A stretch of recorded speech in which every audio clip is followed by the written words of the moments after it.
أعوذ بالله من الشيطان الرجيم. بسم الله الرحمن الرحيم. السلام عليكم ورحمة الله وبركاته. إن الحمد لله نحمده ونستعينه ونستغفره ونستهدي إليه ونعوذ بالله من شرور أنفسنا ومن سيئات أعمالنا. من يهده الله فلا مضل له ومن يضلل فلا هادي له. أشهد أن لا إله إلا الله وحده لا شريك له وأشهد أن محمدا عبده ورسوله لا نبي ولا رسول بعده. اللهم صل وسلم وبارك على نبينا وحبيبنا محمد صلى الله عليه وسلم وعلى آله وأصحابه أجمعين. Jamaah yang Allah muliakan, bersyukur kita kepada Allah pada pagi yang barokah ini diberi kesempatan kembali untuk hidup dan bisa beramal. Sesungguhnya di antara satu kebaikan yang mungkin jarang disyukuri oleh seorang hamba tatkala ia dimudahkan untuk menunaikan tugas pokok hidup, yaitu beribadah. Padahal itulah pokoknya kita, intinya kita hidup. Maka jamaah sekalian, kalimat alhamdulillah yang senantiasa kita ucap di lisan itu menyangkut beberapa hal pujian. Tidak hanya kaitannya dengan nikmat materi duniawi semata, tapi lebih di atas itu semua adalah kaitannya nikmat urusan ukhrawi, kaitannya dengan kampung halaman kita dan semua yang terkait dengannya, dengan perkara-perkara yang mengantarkan kita bisa nyaman di sana. Itu adalah nikmat-nikmat yang besar. Bisa berpikir, bisa beramal soleh, bisa bersilaturahim, bisa berinteraksi dengan Quran, bisa ke masjid. Semua ini adalah bagian kebaikan yang kadang tak perlu dianggap, apalagi kalau mungkin sedang diuji dengan urusan ekonomi, urusan kesehatan, urusan keluarga, atau hal duniawi lainnya. Seakan-akan Allah mungkin tidak sayang dalam tanda kutip ketika ia ditampar dengan ujian tersebut, padahal masih bisa sholat, masih bisa memuji Allah. Kita masih ingat ini larangan yang harus kita perhatikan, tidak boleh kita langgar. Kita takut dengan perkara yang haram, itu nikmat sejatinya jemaah sekalian. Maka dalam muqaddimah biasanya para dai, para asatidzah, para ulama kadang merangkai beberapa poin pokok penting yang harus selalu kita ingat, bahkan harus terpatri dalam hati kita, Pak. Di muqaddimah itu ada kalimat nahmaduhu wa nasta'inuhu wa nastaghfiruh, bahkan dimantapkan lagi wa natubu ilaih, baru terakhir wa na'udzubillah min syururi anfusina min sayyiati a'malina.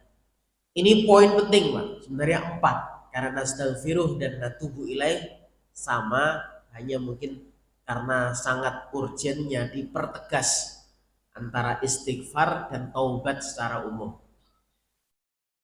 Kita setiap waktu, ini mentalitas yang harus kita bangun jamaah, harus terpatri dalam hati. Selalu harus muji Allah. Tidak ada hari ini kebaikan yang kita rasakan, semuanya adalah datangnya dari Allah Subhanahu wa taala. Terlebih tatkala tadi saya sampaikan Allah memberikan kepada kita satu nikmat khusus, bisa beribadah. Beribadah itu nikmat khusus jamaah. Tak semua orang sehat, fisik kuat, usia masih muda, kaki tegap berdiri, kemudian 2 rakaat sholat itu gampang dikerjakan, tuh enggak semudah itu. Enggak semudah itu. Maka jamaah yang Allah muliakan, rahiman rahimakumullah, memuji Allah harus dari mentalitas kita. Setiap waktu alhamdulillah, alhamdulillah. Tidak nyaman pun alhamdulillah. Alhamdulillah ala kulli hal. Karena sejatinya yang berlaku dalam kehidupan itu adalah apa yang dilakukan oleh Ar-Rahman. Bukan zat yang enggak sayang, tetapi oleh Ar-Rahman. Maka kalau sudah bunyi Ar-Rahman, nanti ketemu ayat ma tara fi khalqir rahmani min tafawut. Anda tidak akan mendapati dari semua ciptaan Ar-Rahman, termasuk kepada nasib, termasuk kepada keadaan, termasuk kepada takdir yang sedang kita jalani, itu sejatinya adalah kebaikan. Nah, jelek. Hanya terkadang kita belum tahu hikmahnya apa ya. Kok saya diuji seperti ini? Hikmahnya apa ya? Kok saya harus melewati perkara berat ini? Tapi semua adalah dari rahmah. Mata rafiqul rahmani min tafawud. Maka sering dulu kami mengingatkan untuk melihat langit. Langit itu tidak ada yang bisa menembus sampai ujungnya, jamaah sekalian. Ya, jumlah yang sangat banyak dari planet-planet yang ada dan seluruh luasnya tak terbatas, jamaah sekalian. Kalau ada angka yang mungkin dipelajari dalam beberapa ilmu ya tentang bumi dan antariksa, itu angka sebatas yang diketahui oleh manusia saja. Kalau ada planet yang disebut paling jauh, ya kalau zaman saya masih SD, yang disebut paling jauh masih disebut Pluto. Kalau sekarang mungkin ada yang menyebut lagi, ada yang ternyata yang ditemukan lebih jauh lagi dari Pluto.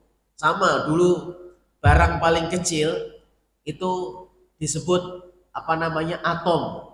Kalau sekarang mungkin ada lagi lebih kecil daripada atom, ya quarks. Ada lagi mungkin yang menemukan lebih kecil daripada quark, macam-macam pak, macam-macam. Itu hanya sebatas angka, keterbatasan manusia menangkapnya atau mencarinya atau mungkin menempuhnya. Jadi jamaah sekalian, ini untuk menunjukkan kebesaran Allah. Nah, seluas itu, sebesar itu, sejauh itu, serumit itu, tidak rumit bagi Allah mengaturnya. Maka kita suruh terapi langit pak, yuk lihat langit. Kalau kita merasa, apa Allah nggak mengurusi saya yang kecil ini ya? Apa Allah nggak sayang sama saya? Suruh lihat langit. Tuh, Allah mengurusi semua itu dan tertib, tidak ada satupun cacat dan celahnya. Kalau ada satu miss 0,0 sekian, benda langit sama benda bumi ini beda pak. Saya terlambat 15 menit, mungkin kalau di bumi jamaah sekalian, apalagi kalau kaitannya dengan masalah seperti ini, mungkin efeknya rasanya itu tidak sebagaimana keterlambatan benda planet, benda langit ketika bergerak 0,0 sekian terjadi pergeseran jamaah sekalian. Itu akan berdampak kepada tabrakan planet satu dengan planet yang lain. Satu planet ngambek aja, nggak mau tunduk sama penciptanya, nggak mau nurut sama aturan Allah Subhanahu Wa Taala. Hancur semua pak, coba sekalian. Hancur semuanya. Ya. Maka kita suruh lihat langit. Di surah Al-Mulk banyak sekali ayat. Farji'il basara. Kamu lihat lagi sekali lagi. Bahkan kalimatnya ada diulang karota ini 2 kali, sekali lagi ulang. Coba lihatlah berapa kali Allah menyebut itu. Suruh lihat langit, suruh lihat langit. Ujungnya apa? Kesimpulannya mata rofi khalqir rahmani min tafawud. Anda tidak akan mendapati dari semua yang rumit itu cacat, karena semua dari Ar-Rahman. Nah ini Pak, jadi mentalitas pemuji itu harus ada dalam diri kita. Alhamdulillah. Tidak enak, alhamdulillah. Cocok, alhamdulillah. Binikmatihi tatibus sholihat. Itu mentalitas. Yang kedua adalah isti'anah. Jadi di sini ada 4 Pak. 1 ujian, memuji. Yang kedua minta tolong, ya isti'anah. Wa nasta'inuhu. Yang ketiga minta ampun. Dan yang keempat adalah minta perlindungan. Wa na'udzubillah. Kita minta perlindungan. Itu mentalitas harus hadir dalam diri kita. Selalu kita install tiap waktu Pak. Kita ini selalu memuji Allah harus. Kita ini selalu minta tolong kepada Allah harus. Karena tidak ada satupun hari ini aktivitas kita tanpa pertolongan Allah. Semua adalah pertolongan Allah Subhanahu Wa Taala. Hatta jamaah bisa ke masjid, pertolongan Allah. Hatta istighfar yang kita ucap, pertolongan Allah. Hatta kita bisa sholat 2 rakaat, pertolongan Allah. Hatta kita bisa duduk dalam majelis ilmu, pertolongan Allah. Maka kita sering berdoa, Allahumma a'inni ala dzikrika wa syukrika wa husni ibadatik, untuk mengingatkan kita bahwa saya zikir saja itu pertolongan Allah. A'inni, sehingga kita minta bantuan, ya Allah bantu aku untuk bisa berzikir. Itu pertolongan Allah. Ya. Kemudian mentalitas yang harus kita bangun setiap waktu adalah minta ampun. Kita ini siapa Pak? Yang sengaja maupun tidak selalu akan ada kesalahannya, ketergelincirannya. Mulai dari perilaku nyata maupun pemikiran. Sekedar pemikiran itu kadang nggak dianggap. Padahal pemikiran itu dosanya lebih besar. Ya, lebih besar. Maka taubatnya nanti nggak cukup dengan istighfar, tapi harus dengan tasbih, Subhanallah, maha suci Allah. Dari apa? Dari prasangka yang saya mungkin ada di sini. Mungkin menganggap Allah tidak tahu maksud saya. Dosa itu, Pak. Subhanallah. Nabi Yunus di atas kapal. Kok nama saya terus yang keluar? Saya ini nabi. Salah saya yang gimana? Padahal yang bawa barang banyak bukan saya. Apalagi macam-macam ada prasangka. Maka nanti dalam zikirnya Nabi Yunus ada kalimat tasbih. La ilaha illa anta subhanaka inni kuntu minadh dhalimin. Maka digaris besar oleh Allah, falaula annahu kana minal musabbihin, andaikan Nabi Yunus tidak banyak bertasbih, lala bisa fi batnihi ila yaumi yub'atsun. Pasti beliau akan dihimpit perut ikan, masalah nggak akan kelar, bahasa begitu ya. Dihimpit kegelapan, sudah kegelapan dalam perut ikan, kegelapan di dalam dasar lautan. Karena ikan besar nggak mungkin ngapung di atas, Pak. Ikan besar pasti di dalam. Itu masalah yang betul-betul peliknya luar biasa. Maka kata Allah, falaula annahu kana minal musabbihin, kalau tidak banyak bertasbih ini orang, lala bisa fi batnihi, sampai kapan dalam perut ikan? Ila yaumi yub'atsun, sampai hari dibangkitkan. Untuk menunjukkan bahwasanya dosa pemikiran itu besar sekali, Pak. Besar sekali efeknya untuk kehidupan kita. Jadi kalau ada saya, Ustadz saya sudah melakukan ini, saya sudah istighfar, tasbihnya kurang ternyata, Pak. Padahal porsi dosa pemikiran kita kadang lebih banyak dibanding dosa perilaku. Kita sering menganggap Allah tidak tahu maksud saya, Allah nggak sayang sama saya, Allah itu menganggap bahwasanya Allah itu nggak sempurna, Pak. Itu dosa besar, Pak. Nah, itu operasinya mana? Pemikiran. Maka itu dibersihkannya dengan tasbih. Subhanallah. Maka itulah ucapan yang kata Rasulullah, khafifatani fil lisan, thaqilatani fil mizan. Ucapan yang ringan di lisan tapi bobotnya paling berat pikir. Ya, selain la ilaha illallah, maka yang bobotnya berat itu adalah tasbih.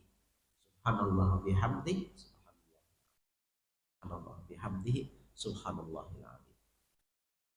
Coba sekalian, itu kemudian yang keempat, selain mentalitas kita harus banyak bertobat, adalah isti'adah. Minta perlindungan, Pak. Kita ini makhluk yang fakir, selalu berhajat. Manusia kalau sudah lemah, salah satunya saat tidur, Pak. Kita kalau nggak dalam perlindungan Allah itu, subhanallah, kita bisa membayangkan. Kita nggak bisa apa-apa, Pak. Semut masuk, apa masuk, kita tidak berdaya, Pak. Tidak berdaya sekali. Isti'adah itu kalau diajarkan dalam Al-Quran, jadi Quran itu bagian awalnya hidayah, ihdinas siratal mustaqim, kemudian bagian akhirnya itu isti'adah, pelindungan. Qulhu falak binnas. Itu ayat-ayat isti'adah, Pak. Kita ini, kata Allah, tidak akan bisa dapat hidayah. Quran itu kan hidayah. Alif lam mim dzalikal kitab hudal lil muttaqin, la raiba fihi hudal lil muttaqin. Dia petunjuk. Tapi petunjuk ini nggak akan bisa sampai ke kita, Pak. Kalau kita ini nggak dapat pelindungan dari Allah dari godaan. Ya, apa yang membuat kita hari ini banyak tergelincir, kenapa? Bukan karena kita nggak dengar, bukan karena kita nggak melihat, bahkan bukan karena kita tidak paham, tapi karena godaan, Pak. Sebenarnya saya tahu sih, nah begitu. Sebenarnya tahu sih tidak boleh. Sebenarnya sih, jadi bukan karena kita nggak lihat, bukan karena tak dengar, bukan karena kita tak paham. Tadi hidayah. Makanya ditutup Quran itu dengan isti'adah, menunjukkan inilah kebutuhan hajat pokok kita. Yang lainnya, yang paling penting, kita ini harus banyak berlindung. Surat An-Nas berlindung dari sesuatu yang paling dahsyat, satu saja. Jadi alladzi yuwaswisu fi sudurin nas itu kerjaannya al-khannas, bisikkan pergi lagi, bisikkan pergi lagi, tapi tidak berhenti, Pak. Itu bisikan paling ngeri, datang pergi terus, lama-lama ya begitu. Jadi kita ini tergoda itu karena apa? Karena seringnya kita mendapatkan bisikan, akhirnya terjadi, ya. Kemudian surat Al-Falaq kita diajarkan berlindung dari keburukan yang datangnya dari eksternal. Kalau An-Nas itu internal kita, itu musuh paling besar. Maka berlindungnya dengan 3. Qul a'udzu birabbin nas, malikin nas, ilahin nas. 3 untuk melawan 1. Kalau surat Al-Falaq cukup kul a'udzu birabbil falaq. 1 saja, Rabbul falaq. Kalau An-Nas 3, malikin nas, ilahin nas ya. Apa namanya? Rabbun nas, malikin nas, ilahin nas. 3 Pak, untuk melawan 1. Untuk menunjukkan ini lebih dahsyat. Sementara Al-Falaq kita berhajat kepada perlindungan yang datangnya dari eksternal, dari makhluk Allah, mulai dari yang kecil sampai yang gede, ya, dari keburukan malam, dari orang yang hasad, ya. Nah, itu proteksi tiap hari kita harus ingat, gitu, Pak. Tiap hari seketika. Minimal habis sholat itu Nabi pasti baca itu ayat Quran Fatihah, ayat kursi, kulhu, falak, binas, pasti itu ada, Pak. Itu paling 5 waktu. Ditambah lagi zikir pagi, sore, 7. Ditambah lagi sebelum karena idza awa ila firosi adalah ketika beliau itu ingin berangkat ke tempat tidurnya, mau tidur. Berarti Nabi itu perlindungan ngajarin kepada kita, Pak. Nabi yang pasti dijaga oleh Allah itu beliau melazimnya 8 kali 1 hari. Nah, siapa kita yang status kita semua sampai masih semoga, masih semoga. Baik, jamaah yang Allah muliakan, separuh waktu saya membahas tentang 4 pokok ya yang harus jadi mentalitas kita. Memuji Allah setiap waktu, minta tolong kepada Allah setiap waktu, kemudian banyak minta ampun setiap waktu, baik dari dosa perilaku dengan istighfar maupun dengan dari dosa pemikiran lewat tasbih. Kemudian yang terakhir, kita ini harus punya mentalitas merasa butuh dengan Allah sehingga kita harus banyak berlindung kepada Allah. Dikit-dikit, ya Allah lindungi kami, dikit-dikit mau pergi, ya Allah aku titip keluargaku, ya Allah astagfirullah, aku titipkan kepadamu, ya Allah. Itu karena kita berhajat, meskipun sudah kita gembok, meskipun sudah kita kasih penjagaan apa, tapi semua adalah dalam kuasanya. Jamaah sekalian Allah muliakan, di sesi yang kedua kita akan lanjutkan pembahasan kemarin tentang surah Yasin. Kemarin membahas tentang masalah ayat 12 tentang jejak-jejak kebaikan. Insya Allah sudah lengkap saya sampaikan betapa kita hidup itu diperintahkan untuk meninggalkan bekas-bekas yang manfaatnya sampai tatkala jasad ini nggak bisa bergerak lagi, tapi kita akan merasakan manfaatnya, itulah rezeki. Apa saja yang kita prakarsai di dunia ini sehingga dilakukan oleh banyak orang di belakang kita, entah itu dzurriat kita, anak turunan kita, maka itu menjadi sesuatu yang akan balik kepada kita. Kalau buruk ya balik kepada kita, kalau jelek yang kita tinggalkan akan balik kepada kita. Itulah athar. Bumi kemarin juga sudah saya ceritakan, termasuk makhluk Allah yang paling banyak merekam athar atau jejak-jejak kita. Dimanapun kita itu berpijak, maka bumi itu akan tuhaddisu ahbaroha, berbicara tentang apapun, menyampaikan kabar yang terjadi di atasnya terhadap pada Allah Subhanahu wa taala atas perilaku kita. Perilaku kita semua direkam oleh bumi. Nah, itu keterangan kita terakhir kemarin. Hari ini kita akan menambahkan sedikit sisa waktu, yaitu mulai ayat 13 tentang hidayah, sumber hidayah yang datang dari arah belakang, yaitu dari kisah. Jadi hidayah itu bisa dari langsung simbolnya dari atas yaitu Quran, ya. Bisa dari depan kita, depan itu berarti ayat-ayat kauniyah, seluruh makhluk Allah itu bisa hidayah untuk kita, Pak. Peristiwa yang terjadi itu bisa sebab sumber hidayah untuk kita. Nah, yang dari belakang itu sumber hidayah berupa kisah. Pelajaran yang paling sering disampaikan Allah dalam Al-Quran itu juga Al-Qasas, bahkan menduduki sepertiga isi Quran. Sepertiga isi Quran itu tauhid, sepertiganya lagi hukum, al-ahkam, sulusuhu lagi adalah sepertiganya adalah al-qasas, kisah. Isi Quran itu paling pokok. Sulusul Quran at-tauhid, sepertiganya tauhid, sepertiga keduanya kisah. Al-ahkam, hukum. Ini turun di periode Madinah. Kemudian al-qasas, kisah. Itu saking pentingnya hidayah dari jalur kisah, Pak. Makanya kita ini untuk bisa mendapatkan hidayah, salah satunya juga harus banyak membaca sejarah. Ya, umat-umat yang terdahulu dibinasakan oleh Allah Subhanahu wa taala yang bisa jadi hari ini akan berulang. Jadi cirinya gini Pak, kalau dalam Al-Quran Allah tak menyebut nama, maka salah satu hikmahnya adalah tokoh tersebut akan diganti dengan tokoh lain, perilakunya sama, maka adabnya bisa jadi sama. Jadi potensi bisa terulang. Termasuk di ayat 13 ini disebutkan tentang idja'ahal mursalun.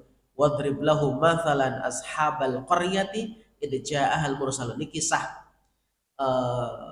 murid-muridnya Nabi Isa alaihissalam, ya, pengikut setia yaitu Hawariyun yang diutus ke satu kaum, satu negeri yang disebut dengan Antioquia dalam beberapa tafsir, itu daerah sekitaran Turki dekat dengan Oman, ada yang menyebutkan sekitaran Syam, ya.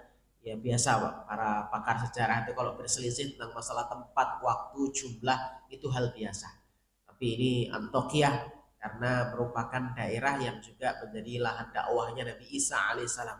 Beliau di Syam tapi mengutus Rasul keluar, maka disebut keluar. Syam itu bukan di Syamnya, ya, Palestina, Yordan, Lebanon, Suriah, bukan di situnya. Jadi berarti keluar daripada situ. Maka ada yang menyebutkan dia adalah daerah di sekitaran Turki, ya, berdekatan dengan Oman, itu Antioquia. Wallahu a'lam bishawab. Tetapi negeri Antioquia-nya disebut.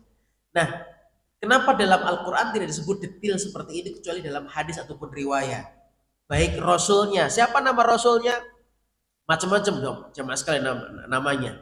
Ada dalam tafsirnya Ibnu Jauzi disebutkan namanya adalah Shadiq dan Masduq, ya, dua orang, nanti tambah satu lagi.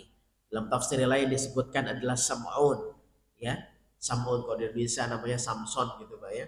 Jadi satu murid Nabi Isa yang sangat kuat, yang selalu melakukan dakwah plus jihad. Jadi memang diutusnya ke tempat-tempat yang memang membutuhkan bukan hanya sekedar ilmu, tetapi perlu juga energi dan juga kekuatan fisik dan juga strategi brilian untuk bisa menguasai suatu tempat dalam maksud bukan menjajah, tapi untuk mengajak hamba-hamba Allah tunduk kepada Allah Subhanahu wa taala supaya bumi ini tenang. Ya. Ya namanya Syam'un, riwayat yang lain namanya Shaulum, ya, macam-macam. Nah, kenapa dalam Quran gak disebut nama, cuman mursalun, rasul-rasul saja. Kembali kepada keterangan di depan, hikmahnya adalah maka apa yang terjadi pada kisah ini bisa jadi akan berulang dengan tokoh yang berbeda. Sebagai contoh Fir'aun. Fir'aun itu bukan nama asli, Pak. Raja Mesir yang orang Mesir, ya, orang asli Kipti itu namanya Fir'aun.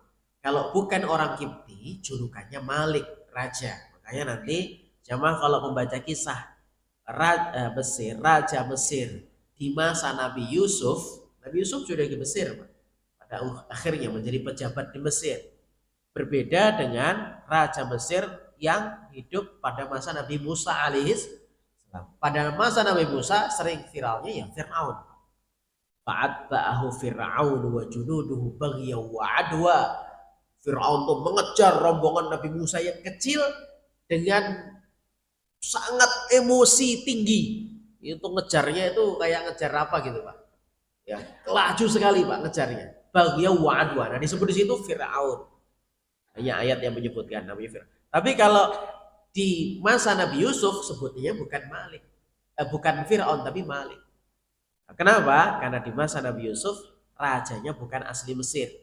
Maka banyak isu untuk menjatuhkan, termasuk nanti yang satu sel dengan Nabi Yusuf, ya, tukang roti dan tukang anggur, itu karena dituduh untuk punya makar. Dia punya makar untuk membunuh raja, meracuni raja. Kenapa kok selalu banyak sekali upaya bahkan memanfaatkan kisah Nabi Yusuf, ujian Nabi Yusuf alaihissalam dan juga para wanita. Nah ini dimanfaatkan oleh dharma wanita Mesir, yaitu niswah fil Madinah, niswatun fil Madinah, wanita-wanita negeri itu, untuk menjadi memanfaatkan ini momen untuk menjatuhkan raja. Jadi semuanya pokoknya pikiran jatuhkan raja. Kenapa? Karena bukan asli Mesir. Bukan asli Mesir. Nah, Kenapa disebutkan tidak nama? Sekali lagi karena akan berulang, akan ada sosok pemimpin yang mungkin modelnya seperti Firaun. Begitu. Ya. Nah, sama dengan ini, akan ada utusan yang ketika berdakwah mendapatkan respon persis di ayat yang ke-13 ini dan selanjutnya sampai ayat 19. Mereka ditolak, dikriminalisasi, dijatuhkan karakter, ya, kemudian dijadikan kambing hitam, tatoyarna. Nanti kita ada membahas, nama saya tatoyur.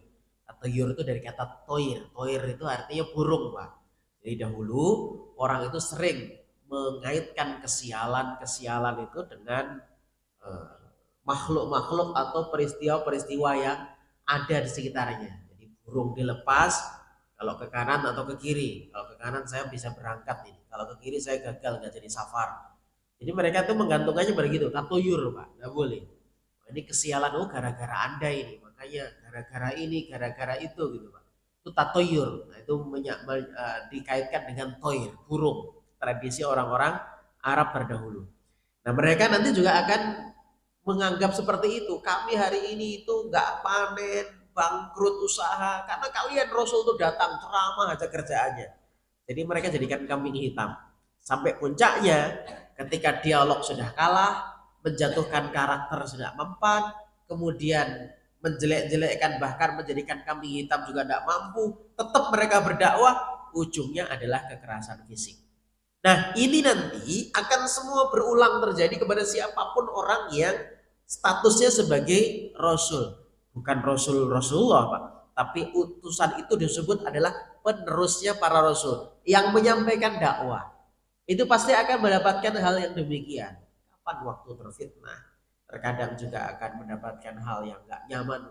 Itu masalah fisik, benturan fisik, bahkan mungkin dijelekkan, bahkan sering dijadikan kambing hitam, macam-macam.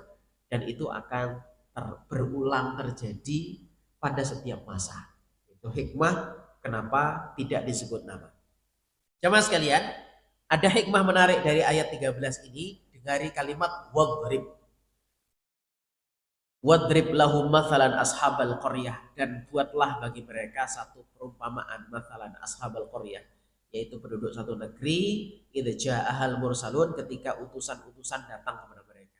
Coba kasih contoh sama orang-orang Quraisy itu, Muhammad ceritain itu loh, dulu ada orang-orang yang dulu merespon negatif kepada Rasul yang datang. Coba supaya mereka dapat pelajaran, siapa tahu dapat hidayah, supaya siapa tahu mereka sudah tidak jelek lagi sama Anda.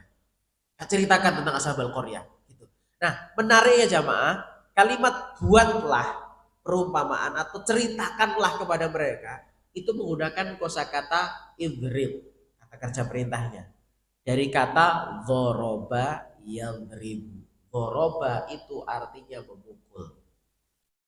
Mukul. Jadi atau benda, Pak, ada dua benda seperti ini. Kalau ini dibenturkan, bahasa Arabnya dzoroba. Termasuk kaki kita itu kalau dibenturkan ke bumi, pijak bumi, makanya orang itu berjalan di muka bumi itu juga menggunakan kata-kata dzoroba. Ada benturan, tak, tak, tak, tak. Nah, pertanyaan untuk kita, ini kita akan ambil hikmah. Kenapa Allah selalu menyebut beberapa perumpamaan kisah masa lalu itu menggunakan kalimat dzoroba, Pak? Pakai kata kerja perintah, wadrib. Atau doroballahu mathalan lilladzina kafaru imra'ata nuh wa imra'ata lut. Pakai doroba. Allah membuat perumpamaan itu pakai kalimat doroba. Padahal bahasa Arabnya membuat atau membuat itu banyak, Pak. Bisa khalaqah, bisa ja'ala, ya, bisa fa'ala, macam-macam, Pak. Banyak kosakatanya, tapi pakai kalimat memukul. Nah, disinilah para ulama mengajak kita tadabbur. Berarti tujuan dari dibuatnya contoh itu supaya kita ngerasa, Pak. Maka pakai kalimat pukulan. Jadi kalau ada kisah masa lalu kita nggak merasa terkena, ya, maka pakai bahasa yang keras, mukul. Nggak merasa terpukul, nggak merasa tertampal, nggak merasa wah ini bukan, nggak mungkin saya, atau nggak mungkin kita ada seperti ini, nggak ada. Itu berarti kita belum bisa mengambil hikmah dari sebuah kisah. Jadi kalau ada kisah kemudian kita belum plak gitu, Pak, ya, belum kena gitu ya, belum masuk dalam hati, berarti poin utama ayat itu turun belum mengena kita. Berarti faedahnya belum sampai. Kapan faedah sampai? Ketika kita merasakan plek gitu ya, langsung tersadar jadi baik. Maka di sini pakai kalimat doroba, wadrib. Pukullah mereka dengan contoh kisah. Ya, jadi pakai kalimat memukul. Wadrib lahum mathalan ashabal qaryah. Sudah disebutkan nama qaryahnya oleh para ulama. Salah satunya yang paling masyhur adalah negeri Antokhiyah. Idja'aha al-mursalun. Ja'a artinya datang. Datang itu ada dua kosakata besar yang sangat masyhur. Satu ja'a, yang kedua ata. Ata. Ya. Qulillahumma malikal mulki tu'til mulka man tasya. Tu'ti dari kata ata. Memberi, datang. Rizki, jabatan, itu datangnya tidak pakai ja'a, tapi pakai ata. Artinya bedanya gimana? Kalau ja'a datang sesuatu yang berat, artinya prosesnya juga berat. Tapi kalau ata, suatu yang datang dengan cara yang mudah. Artinya meskipun orang mengatakan susah pak jadi pejabat, susah pak jadi ini, itu kan versi kita. Tapi kata Allah, orang punya background masa lalu kayak manapun, kalau jadi ya jadi pak. Jadi entah gimana, tahu-tahu dia naik karena yang di atasnya ini meninggal atau mungkin cara yang lain. Pokoknya gampang aja bagi Allah. Ya. Rizki juga begitu. Orang lulus SD, apakah dipastikan kemudian pasti dia lebih sempit rezekinya? Belum tentu pak. Dibanding dengan mungkin yang mungkin S2, S3. Cuman kita tidak boleh kemudian menjadikan itu satu alasan kita tidak mau belajar, tidak mau sekolah, tidak mau usaha keras. Oh ada kok orang itu kalau lulus SD aja dia rezekinya lebih luas, ngapain sekolah? Nah, akhirnya yang begitu kan, nggak boleh pak. Sama kayak contoh di akhir surat At-Tahrim tentang 3 potret keluarga itu pak. Ada keluarganya istrinya Nabi Nuh sama Nabi Lut. Kemudian ada lagi istrinya Fir'aun, ya. Kemudian kita beralasan kalau mau Allah ngasih hidayah ya siapapun bisa. Akhirnya kita meremehkan mencari teman, mencari pasangan, ya dengan alasan oh itu loh istrinya Nabi aja kafir. Nabi siapa? Nabi Nuh, Nabi Lut. Nah itu istrinya Fir'aun, dia kalau memang jatahnya baik ya baik. Itu Asia, wanita terbaik salah satunya Asia binti Muzahim, istri Fir'aun. Nah akhirnya dia menjadikan alasan malas belajar, malas kajian. Nah, ini nggak boleh. Kita disuruh mencontoh yang paling ideal yang ketiga. Wa Maryam ibnata Imran allati ahsanat farjaha. Tuh keluarga Ali Imran, Maryam. Kita suruh sunat menjalani yang sunatullah. Sunatullahnya ya ideal kita mengikhtiarkan cari pasangan yang baik, lingkungan yang baik, ya supaya Allah takdirkan kita mendapatkan keturunan yang baik. Meskipun nanti hasil akhirnya itu semua adalah hak prerogatifnya Allah Subhanahu wa taala. Termasuk juga poin ini. Kita kembali jaa lawan daripada ata. Sesuatu yang datang yang itu berat, tidak gampang. Nah, Rasul itu berarti disebutkan oleh Allah Subhanahu wa taala datangnya tidak perkara yang mudah. Kita tahu jamaah sekalian, dakwah semua kita ini juga biasanya di antara paling berat yang kita lakukan adalah dakwah. Ya. Saya contohkanlah, anak kita tidak sholat. Apakah semua orang tua punya kesadaran mau dalam tanda kutip mau mengingatkan anak sholat? Kan belum semua, Pak. Karena memang dakwah itu punya konsekuensi. Wah nanti anak saya nggak suka lagi sama saya gimana? Ya, nggak nyaman dengan saya adalah sak karep mulai, sak senengmu, sepenting kamu senang. Akhirnya begitu pak. Kan berarti kan ini nggak semua orang bisa melakukan. Ya, nggak semua orang bisa melakukan dakwah. Maka disebut dakwah itu perkara berat. Di sini pakai simbol jaa, suatu yang datang dengan berat. Ayat yang ke-14, idz arsalna ilaihi musnaini fakadzabuhuma. Jadi pertama yang diutus tuh isnaini, Pak, dua. Fakadzabuhuma, kadzabu, dua orang rasul ini direspon oleh masyarakat ashabul qaryah tadi dengan takdzib, kadzabu, pakai tasdid, kadzaba yukadzibu. Kadzdzaba itu berdusta. Nah, kalau pakai tasdid di sini kadzabu, kadzdzalnya bertasdid. Tasdid itu dalam disiplin ilmu nahwu ataupun shorof menunjukkan makna sesuatu yang berulang, berulang terjadi, ya. Jadi kadzdzaba berarti mendustakannya atau nolaknya nggak sekali, Pak, berulang kali, sering kali, setiap ada nasihat ditolak, nasihat ditolak, jadi bukan sekali. Nah, maka simbolnya di sini dengan menggunakan tasydid. Kadzabuhuma itu nanti kita perhatikan dalam beberapa ayat, tasydid itu memaknakan demikian, yaitu sesuatu yang terjadinya nggak sekali, aktivitas itu berulang-ulang, mendustakan itu berulang-ulang. Nah, di sini juga menggunakan kalimat kadzabu, bukan kafaru. Kalau kafaru kan udah jelas. Kafaro itu aslinya satar, mensatar. Jadi orang kalau disebut kafir, itu sejatinya kalau dalam bahasa, menurut ilmu bahasa, sisi linguistiknya, itu dia sedang mensatar diri, menutup diri dari kebaikan. Makanya sejatinya kalau dalam menurut ilmu bahasa Arab, istilah kafir itu lebih lembut, Pak, dibanding istilah non muslim. Sejatinya kalau kita lihat dari sisi bahasanya. Kalau non muslim kan sudah diartikan non muslim. Muslim itu kan selamat artinya.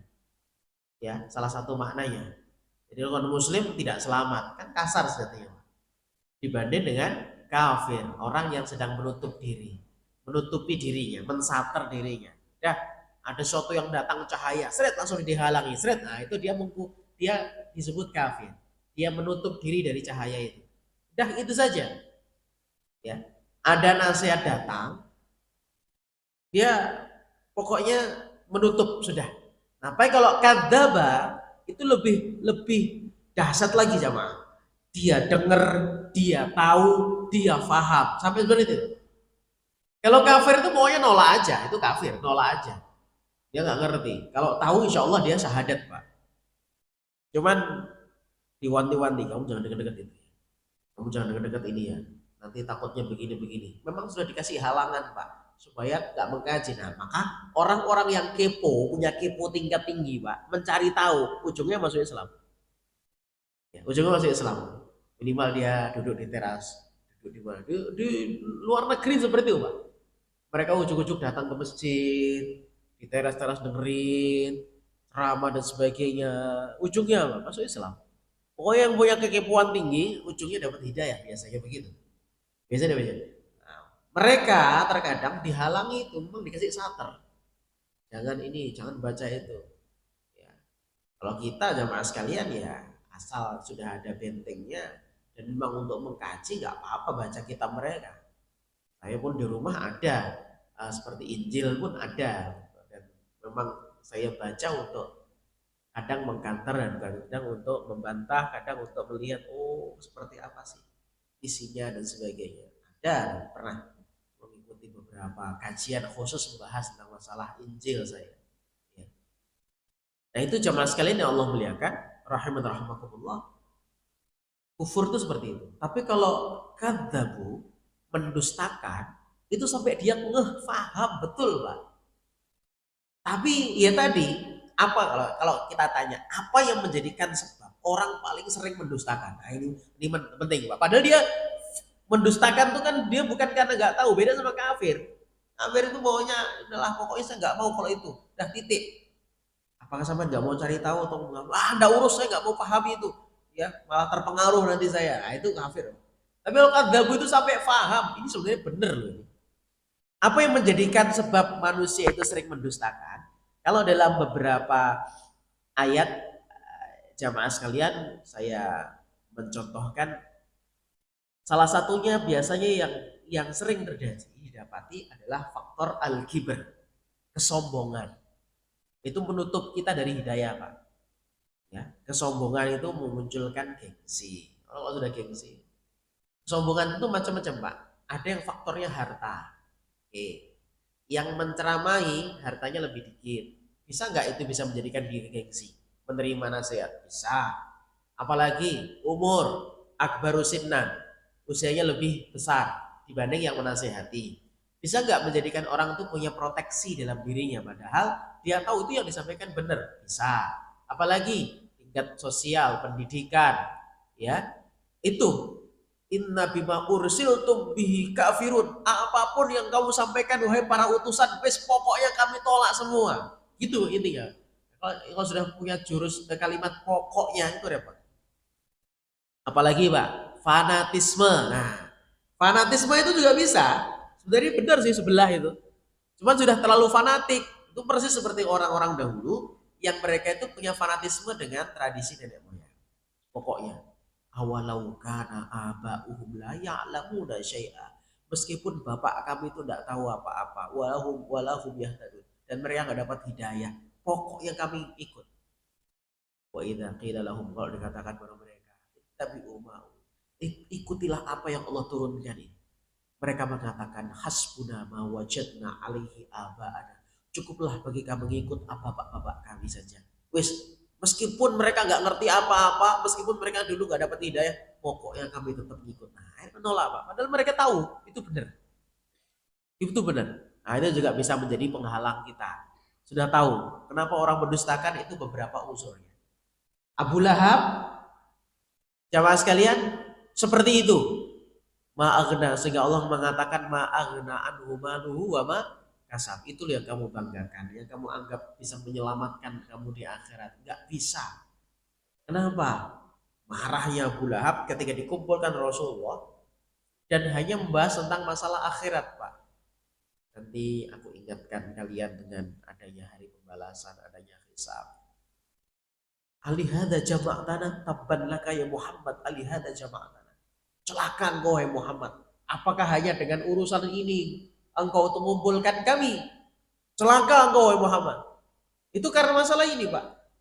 Beliau adalah orang yang sangat kaya, pedagang yang sangat handal. Ternyata diceramai sama orang yang mungkin kategorinya tingkat sosial lebih rendah. Anak yatim, ya sama sekalian. Ya bisnis yang ikut dompleng dengan yang lain masih. Ya, artinya kalau menurut Abu Lahab, Allah apa sih gitu ya?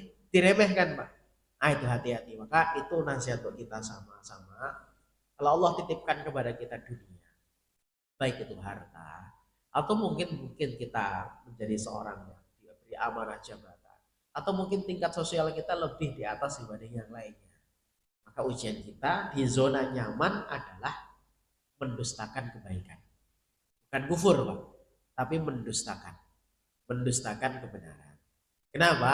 Karena tadi Rasul menyebutkan al-kibru batarul haq wa ghamtun nas. Namanya kesombongan itu dia akhirnya menolak kebenaran dan meremehkan manusia. Meremehkan ini ternyata pintunya, Pak. Alah kamu sekolahnya apa sih? Alah kamu anak baru kemarin suami. Orang tua dinasihati sama anaknya. Kenapa orang tua kadang nolak? Karena yang nasihatin dianggap masih bau kencur gitu, Pak. Istilahnya orang Jawa. Alah anak baru kemarin dan sebagainya. Nah, ini nasihat untuk kita. Kalau memang itu sebuah kebaikan dari siapapun ya kita terima jamaah sekalian. Meskipun juga yang senior, yang levelnya lebih di bawah harus mungkin ngerti adab bagaimana menyampaikan kepada orang yang lebih usia lebih tua, kepada yang mungkin pendidikan lebih tinggi, ya tetap untuk menjaga adab. Maka nanti ada dibahas dalam fiqh dakwah, Bagian akhir jamaah sekalian sebelum kita tutup, fa'azzazna bitsalitsin, kemudian kami kuatkan lagi dengan utusan yang ketiga. Jadi pertama 2 orang, ya, kok belum ada hasil, diutuslah yang ketiga. Ini juga menjadi satu jamaah sekalian nasihat bahwasanya namanya dakwah itu tidak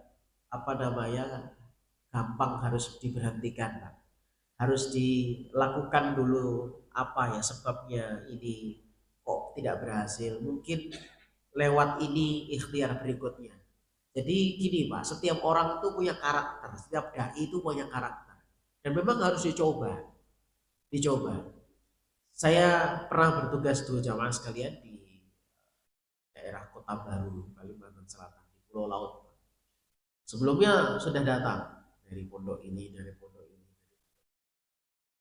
Dan memang di yayasan ini, Yayasan Dakwatul Khair, itu selalu mencoba, oh ini karena kurang karakter begini, ini kurang cocok untuk masyarakat. bukan diberhentikan, diganti lagi. Oh ini ya cocoknya dengan orang punya tipikal. Selalu begitu Pak. Dan itulah apa namanya dakwah. Karena setiap orang itu likulli makomin makon. Setiap tempat itu ada tempat apa ada topik tepat yang bisa untuk dibicarakan dan belum tentu di tempat lain cocok. Gitu.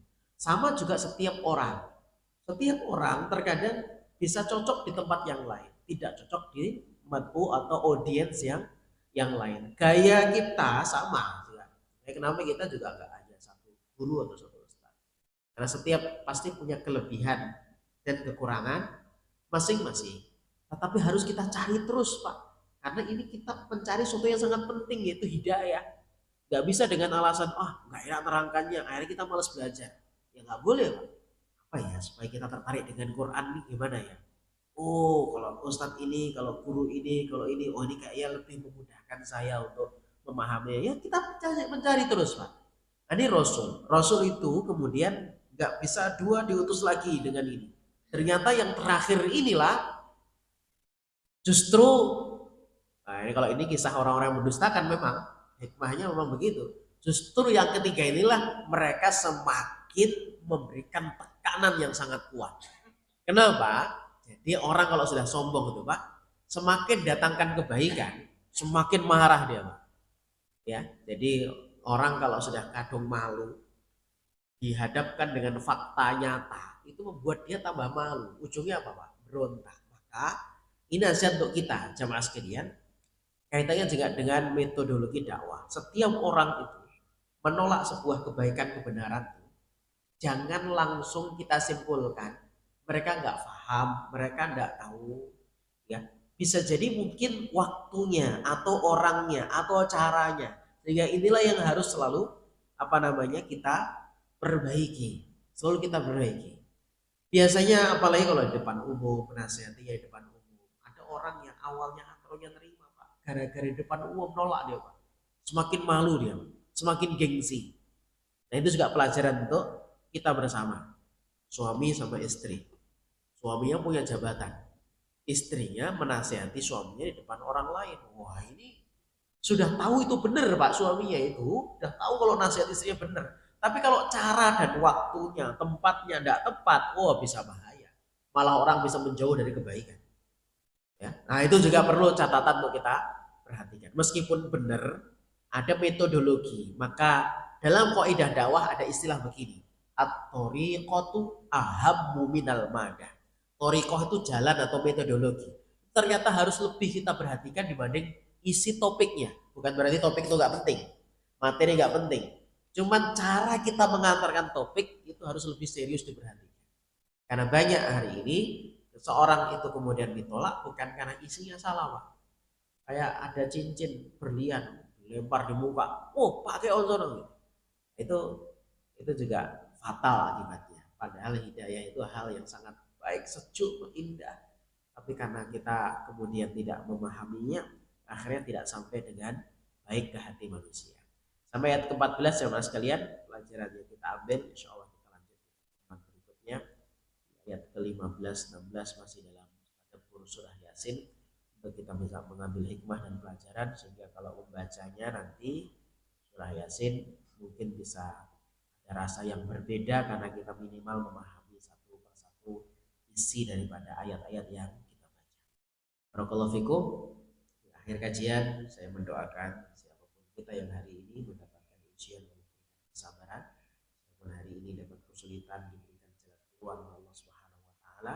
Saya mendoakan semua keluarga kita, usaha kita, rezeki kita diberkahi Allah Subhanahu wa taala, diberikan istiqomah berislam, beriman, istiqomah dalam beribadah, dan tentunya semoga kita selalu mendapatkan ampunan dari Allah Subhanahu wa taala. Amin ya rabbal alamin. Kita akhiri majelis kita di